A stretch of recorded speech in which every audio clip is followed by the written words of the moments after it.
Notícias e Manuela Borges, que vem lá de Brasília para contar todas as novidades de lá. Hoje teve evento com o presidente Lula, com o presidente da Câmara dos Deputados, Hugo Motta. Como é que tá o clima depois de tudo que aconteceu na MP do IOF, né, Manu? Que hoje está de vermelho, belíssima aqui no N2. Boa tarde para você, querida. Boa tarde, Gabi, Chico, toda a nossa comunidade. Você também tá linda aí, Pedrita, com uma roupa linda, adorei, mula manca. E um feliz dia dos professores, já dei minha homenagem lá atrás para minha professora, minha orientadora do mestrado, um lindo dia. E também para o ICL, claro, completando 5 anos de vida. Vida longa, todo mundo, essa equipe maravilhosa, muito parabéns. Aliás, a Manu falou muito bem, porque não é coincidência o ICL completar 5 anos no Dia dos Professores, né, Chico? Claro, todo o sentido inicial da arrancada do ICL é ligado à educação, não é? A democratizar o milhão de cursos, democratização do conhecimento, é por aí. É isso aí, Manu. Obrigada pela lembrança. A gente vai falar daqui a pouco mais. Tem mais spoilers do aniversário do ICL, porque a gente sempre traz presentes quando a gente faz aniversário para a nossa audiência também. Manu, eu estava falando aqui na esteira da derrubada da MP do IOF. Hoje o presidente Lula mostrou que ainda está bem, enfim, ainda está com sentimentos ali dessa derrubada em relação ao Congresso Nacional. Ele disse que nunca teve o baixo nível como tem agora no Congresso. Então, essa crítica foi feita até do lado do presidente da Câmara, Hugo Motta. Eles estavam lado a lado, durante esse evento de comemoração do Dia dos Professores também, que aconteceu no Rio de Janeiro. Vamos trazer o trecho dessa fala para a gente poder falar a respeito disso. Vamos lá. Porque o Hugo é presidente desse Congresso, ele sabe que esse Congresso nunca teve a qualidade de baixo nível como tem agora. Aquela extrema-direita que se elegeu na eleição passada é que o existe de pior. Manu, eu acho que fica muito claro que, apesar de estar lado a lado, né, Chico, porque acho que isso é simbólico também. Ele até falou, o Hugo sabe, o Hugo sabe. Assim, tô fazendo um gesto, né? Não é isso, Chico, mas não esqueci do que aconteceu. Aliás, tem outras votações e derrubadas de veto aí que a gente está na expectativa, que também estão deixando o governo bem preocupado. O pente fino, vamos ver se foi o suficiente, né, Manu? E quando ele alfineta o Congresso, ele é ovacionado, né? Por outro lado, Hugo Motta foi super vaiado. Inclusive, o presidente precisou ali dar um apoio, dar uma moral, levantou na hora das vaias, foi para o ladinho dele, demonstrando um apoio, claro. O presidente sabe que precisa, sim, desse apoio aqui dentro do Congresso Nacional. E o Hugo Motta retribuiu. Disse que o presidente Lula foi o maior líder do Brasil, que mais fez pela educação, mas a população gritou, né, sem anistia, em alto e bom som. Uma plateia ali formada por professores, 4.000 pessoas. Então, o que ecoou foi a que a gente viu, os gritos lá nas ruas, aquelas manifestações gigantescas que reverberaram também nesse evento no Rio de Janeiro. A gente tem aí os gritos do Sem Anistia. Vamos trazer aqui essa resposta do público durante o pronunciamento do Hugo Motta de Sem Anistia. Vamos assistir. Líder Talíria, líder do PSOL, cumprimentar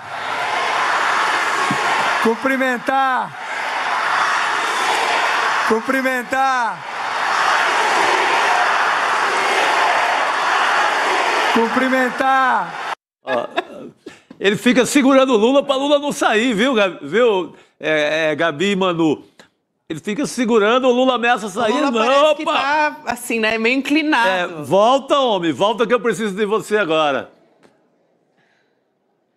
E ele teve que aumentar o tom de voz, né? Porque os gritos eram tão altos que ele tentou ali se sobrepor e não foi só ele, o único vaiado. Eduardo Paes, prefeito do Rio, também foi super vaiado, tentou minimizar aí as vaias, disse que era um ato isolado dos sindicalistas. O secretário municipal de Educação também não foi perdoado, então mostra aí o humor dos professores, essa classe tão importante com relação ao governo e às políticas do Rio de Janeiro e também com relação ao Congresso Nacional.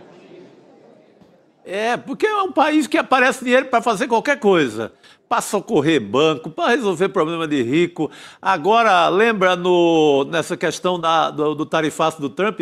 No dia seguinte, o próprio governo Lula estava lá e já resolveu o problema dos empresários assim, voando. Mas para professor, para educação, é sempre corte, nunca tem dinheiro.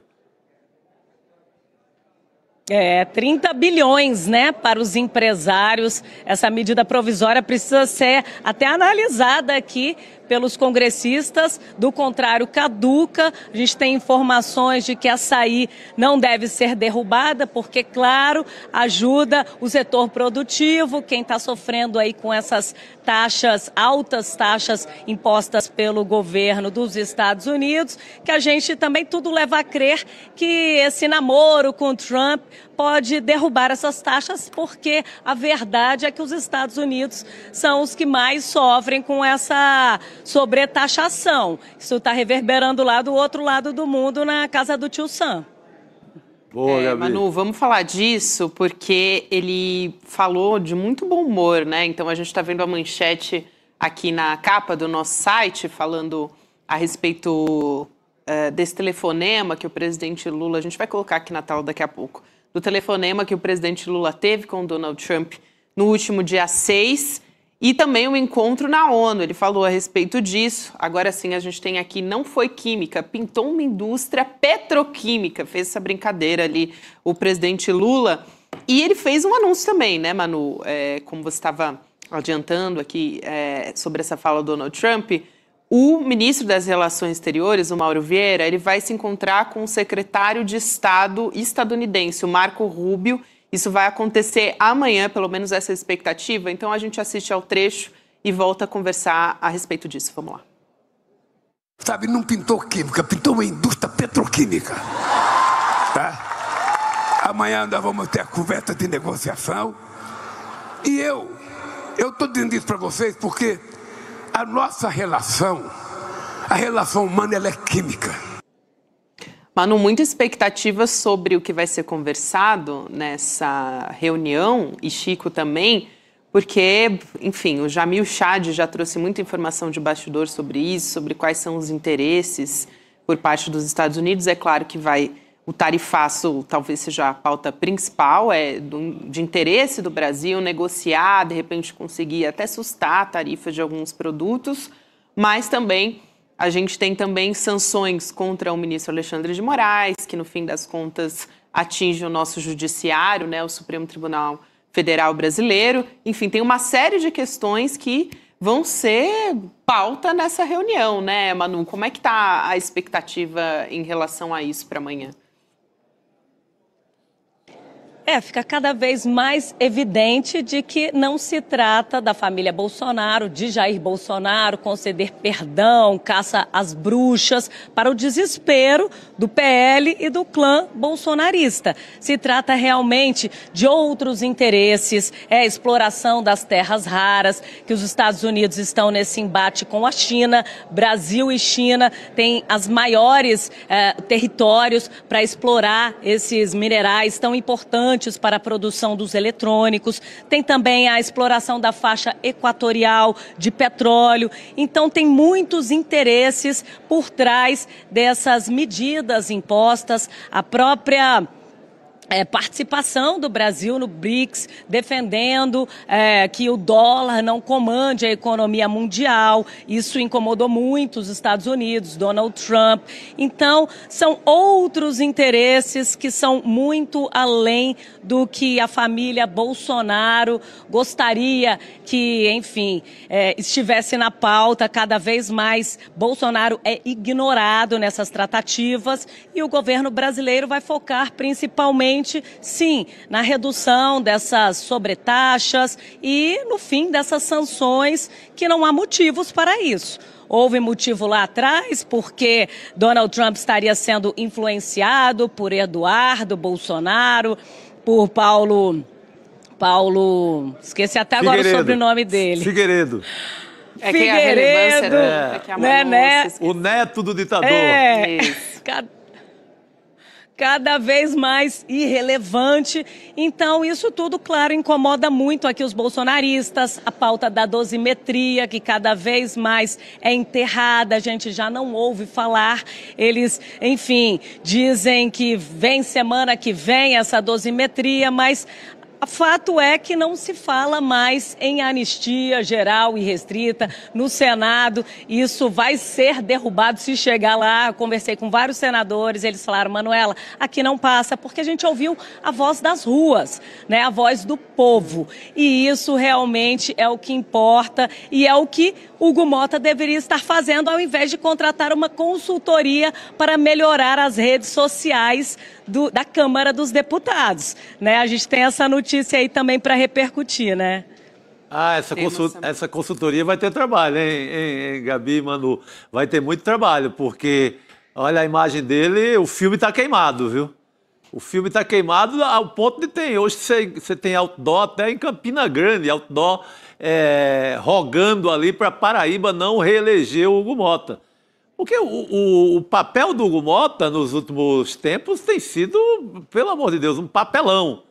Não é? Não pauta coisas importantes, está aí a 6x1, a luta contra a jornada 6x1, aí quicando, que é uma grande medida, é a grande pedida das ruas e de trabalhadores do Brasil inteiro. Aliás, a Manu tem apuração sobre isso. Boa, Chico. perfeito. Então a gente vai trazer, porque antes eu queria só aproveitar o gancho que a Manu estava falando do Eduardo para falar da postagem que ele fez junto com o Paulo Figueiredo, que é essa dupla que quer fazer assessoria da Casa Branca, mas agora está meio que ficando sem emprego, porque a Casa Branca não quer mais sancionar o Brasil, aparentemente, pelo menos até o momento.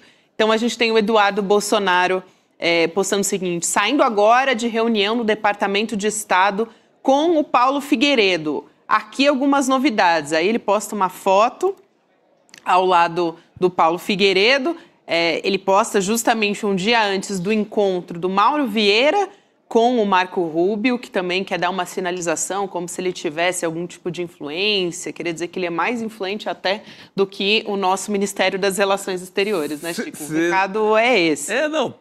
Pura tentativa de demonstrar poder, né? Eu não estou ainda ao Deus dará por aqui, eu tenho algum poder, eu falei com alguém aí, não cita quem foi, mas eu acho que já dançou, isso não tem mais a força que eles tiveram no começo e foi grande, né?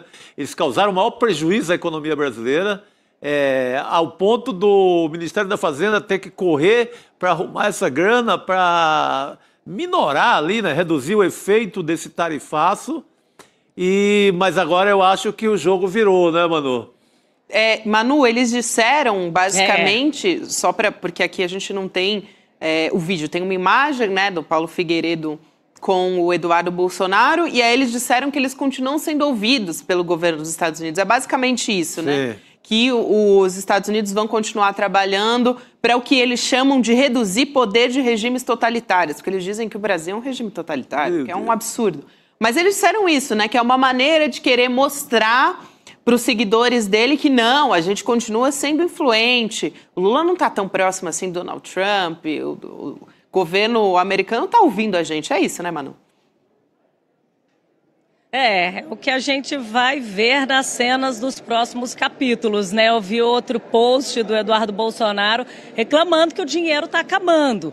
Porque eu entrei em contato com a assessoria de comunicação aqui da Câmara dos Deputados, perguntando como é que está a questão dos vencimentos, se ele está recebendo o salário como deputado, e eles informaram que está bloqueado pela Justiça. O ministro Alexandre de Moraes mandou bloquear, está sendo depositado em juízo esse valor, então ele não está recebendo o dinheiro aqui da Câmara dos Deputados. Os 2 milhões que o pai mandou lá atrás já deve ter ido por o ralo. Então agora deve estar batendo na porta do McDonald's, né? Quem sabe ele consegue um emprego lá. Já tem experiência. De atendente do Mac. Como diz a Gabi, ele tem experiência no ramo, né? Ele sabe. Ele domina a arte de um bom chapeiro. Para quem não lembra dessa história, né? Quando o Eduardo Bolsonaro ele estava pleiteando uma vaga, né? Uma vaga, se eu não me engano, era no Congresso Nacional, né? Num posto importante de relações exteriores. Era presidente da Comissão de Relações Exteriores. Comissão de Relações Exteriores. E aí ele disse, não, eu tenho experiência porque eu fiz intercâmbio nos Estados Unidos e aí eu fritei hambúrguer lá. Então, eu tenho experiência. Foi isso que ele estava usando para defender um cargo na embaixada. Era na embaixada. Era na embaixada, exatamente. Que ele falou sobre ele ia virar embaixador do Brasil nos Estados Unidos. Perfeito. Queria nada o rapaz. Exato. Tá fazendo aí, né, o papel. Isso que ele acha que é o papel, né, de um embaixador do Brasil nos Estados Unidos. Conseguir sanções contra o Brasil. Fala, Manu. Não, então nisso ele tem emprego garantido, né? Vamos acompanhar se o green card, se ele vai conseguir se manter lá nos Estados Unidos, haja vista que tem toda essa perseguição aí contra estrangeiros, né? Tem essa xenofobia contra pessoas que vêm de fora, que estariam aí roubando trabalho dos norte-americanos. Então, é para se acompanhar. Mas eu queria só retomar a história dessa consultoria que o Hugo Motta contratou para melhorar a imagem da casa, a imagem dele, da Fundação Getúlio Vargas. São 5 milhões de reais o contrato que vai até agosto do ano que vem, para dar treinamento, identificar gargalos e impulsionar a produção audiovisual da Câmara dos Deputados. A gente lembra que lá atrás ele chegou a dizer que as redes sociais, os posts, distorceram a PEC da blindagem, que virou a PEC da bandidagem, mas que não era nada disso, era apenas para fortalecer o mandato parlamentar, só que não colou. Vamos ver se agora, botando dinheiro público para melhorar a imagem da casa, essa narrativa que eles tentam emplacar convence a população. O fato é que a Bloomberg, Atlas Bloomberg, fez um levantamento em agosto que mostra que 77% da população avalia de forma negativa a gestão de Hugo Motta e 71% também não concorda, não avalia bem a gestão do Senado, do presidente do Senado, Davi Alcolumbre. Então, precisa botar dinheiro para tentar melhorar aí a situação, né? A visibilidade, a atuação dele aqui dentro do Congresso, que vai de mal a pior. Perfeito, Manu. E acho, Chico, que não deixa de ser... A Manu estava falando dessa pesquisa, né? A gente teve agora há pouco também um índice mostrando que 70% desaprovam a atuação da Câmara dos Deputados, que foi bem naquele contexto em que acabou se aprovando a isenção do imposto de renda para quem ganha até R$5 mil, por pressão das ruas, num trabalho conjunto ali com o governo federal. Não deixa de ser também uma tentativa do Hugo Motta de melhorar a imagem dele diante daquela desmoralização do motim bolsonarista e tudo isso, né? Todo esse pacote. Mas olha, para melhorar a imagem tem que ter medidas, aprovar medidas populares. Isso. Não tem Fundação Getúlio Vargas, não tem... pode contratar o melhor publicitário do Brasil que não dá jeito. Não é por aí, tem que aprovar medidas que melhorem a vida do povo. Não é salvando bets, salvando bilionários, salvando fintechs, salvando esse povo de impostos que você vai melhorar a imagem. Não vai ser assim. Ou vota... Exatamente isso, Chico. Tem que votar coisas populares que vão melhorar nossas vidas. Nessa semana ele até pautou 16 projetos aí para beneficiar professores, a meia entrada, em espetáculos, em eventos esportivos para os docentes, também liberar o transporte gratuito para os professores, criar o piso salarial para os temporários e também medidas para agilizar as investigações que tenham como alvo crianças, adolescentes que sejam aí vítimas de algum tipo de crime. Então, são medidas para tentar aí melhorar essa péssima imagem, mas não basta isso, né? É aquilo, tem que trazer essa justiça tributária, justiça social e parar de atender só os pleitos dessa casta que quer se impor como se eles fossem melhor do que o restante da população. Exato. Chico, você estava agora há pouco puxando a pauta da escala 6x1, e eu disse que a Manu tem apuração a respeito disso.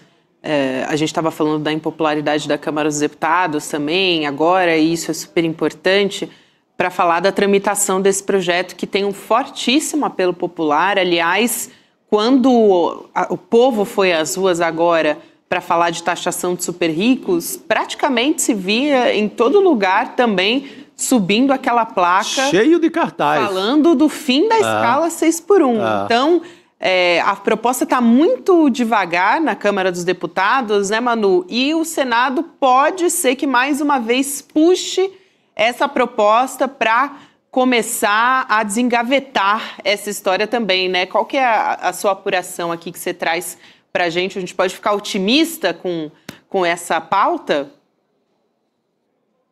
É uma ofensiva do Senado Federal, mais uma, né? Deu certo com relação ao imposto de renda, que o Lira estava sentado em cima 7 meses com esse projeto na mão sem avançar. Aí veio o Renan Calheiros, aprovou por unanimidade na Comissão de Assuntos Econômicos, que é desafeto do Lira em Alagoas, e aí o Lira correu para aprovar, e aí sim aprovaram em plenário também por unanimidade esse projeto, que começa a ser analisado lá no Senado. Então, o movimento é exatamente o mesmo. Desengavetar também uma outra PEC do senador Paulo Paim, que é de 2015, que também estava engavetada lá, que prevê essa redução, o fim da escala 6x1, e já começaram a debater lá na Comissão de Constituição e Justiça. Houve uma manobra da oposição, pediram para uma audiência pública, então ficou para a semana que vem. Terça-feira tem uma audiência pública para debater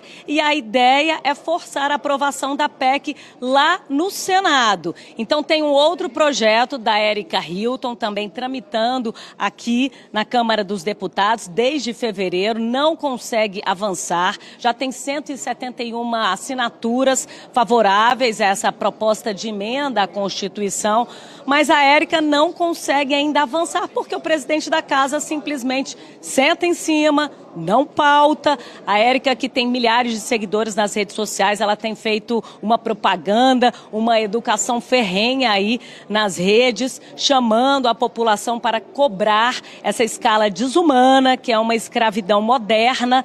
Então, imagina só, gente, você ter um dia para resolver todos os problemas, para cuidar de filho, para cuidar de casa, para cuidar da saúde, para se divertir, para descansar. É realmente desumano.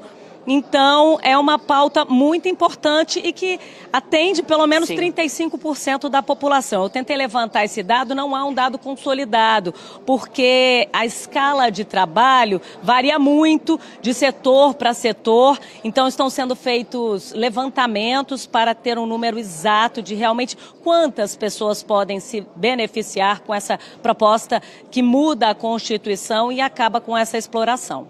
Manu, eu tenho aqui a sua conversa com a deputada Érica Hilton, que é a autora desse projeto na Câmara, explicando também essas estratégias conjuntamente com o Senado. Vamos assistir.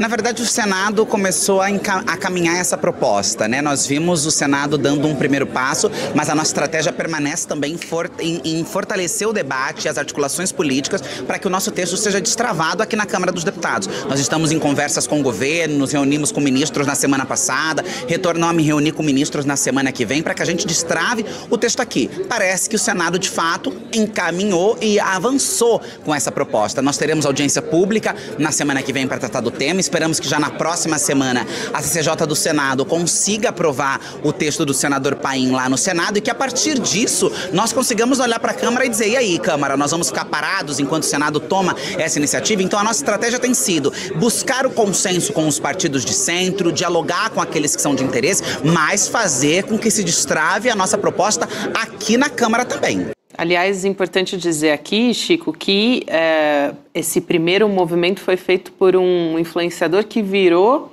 vereador no Rio de Janeiro, justamente por embarcar nessa pauta que é uma pauta que tem forte apelo popular. O Rick Azevedo, que fundou aquele movimento VAT, o Vida Além do Trabalho, falando sobre a importância de o trabalhador, enfim, ter tempo, lazer, tempo a ficar com seus familiares. É um dia para levar um filho no parque, gente. Não é, sabe?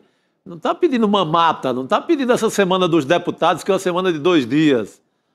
Não está pedindo férias de juiz, que é cheio de retalho ali, passa o ano quase todo sem trabalhar, como trabalha um balconista de farmácia, como trabalha um atendente de consultório, 6 dias, só um de folga, como trabalha esse pessoal do shopping center, também de lojas, que normalmente é 6 por 1, como trabalha essa gente aqui do Centro do Comércio de São Paulo, do Brás, tudo 6 por 1, esse suor, com direito a transporte lotado no final do dia. Então não é pedir demais, é um diazinho para ficar com o povo de casa, pelo amor de Deus. É isso, importantíssima essa apuração da Manu. Vai lá, pode concluir, Manu. Não, e também para se qualificar, eu também conversei com o senador Paulo Paim, ele falou que todas essas mudanças que vêm acontecendo no mercado de trabalho, com a inteligência artificial, as pessoas precisam de tempo para estudar, para se qualificar, para voltar a trabalhar em outras áreas, e dessa forma é impossível.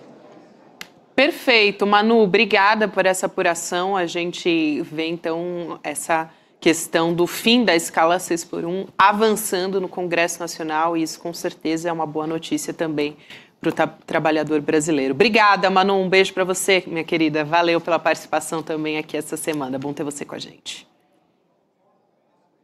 Beijão, gente. Ótimo programa e parabéns mais uma vez ao ICL. 5 anos, vida longa. Vida longa. Só o conhecimento liberta. Opa! Isso aí, minha querida. Boa noite, Manu. Obrigada, Manu. Rodrigo Viana chegando aqui com a gente nos nossos estúdios. Aliás, hoje Rodrigo Viana também vai estar tem um pacote aí que daqui a pouco a gente vai trazer.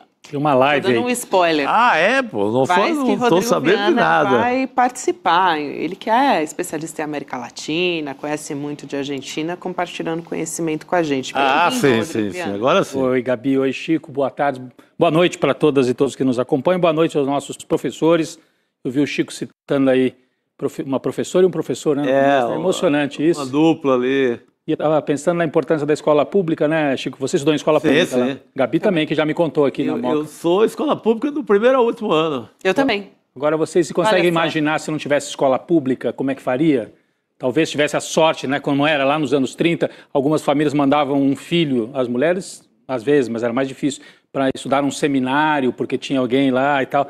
Seria complicado, né, Chico? Seria complicado, impossível, né? Ou juntar um monte de gente, conseguir, às vezes, para um filho, para pagar uma escola particular para um, porque não pagava para todos, não é isso? Mesmo sendo pública, lá em casa, vê como é a sacanagem com as mulheres, né? Lá em casa somos 6 e só eu dei a largada inicial, porque mesmo escola pública, uma passagem, uma coisa ou outra... Não era tão perto.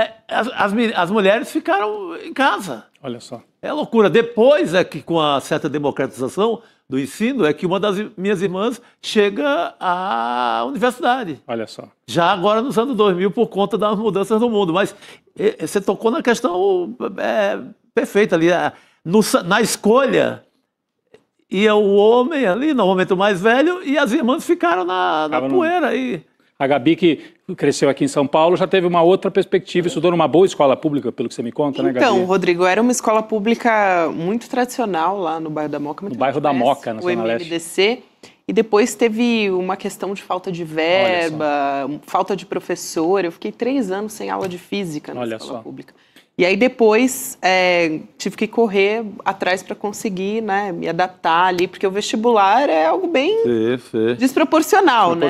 Mas você vê que apesar de todos os problemas da escola pública, e tem muitos problemas, imagina se não tivesse. Não, exato. Né? Tanto que as minhas aulas, por exemplo, minhas aulas de língua portuguesa foram as aulas que me abriram um caminho para... Você teve uma boa professora de... Excelente. Professora Luciana aqui. Já está citada também. Até citei muito aqui bem. Também. Parabéns. Grande Luciana. Maravilha. Sempre bom falar de professores, muito bom, né? demais. Essa semana o João Gomes estava num show. E também identificou uma professora na plateia e se emocionou no meio do show. Posso aproveitar então e mandar um beijo para minha professora, que essa já foi da universidade, mas já que você falou de Argentina, acabei de lembrar.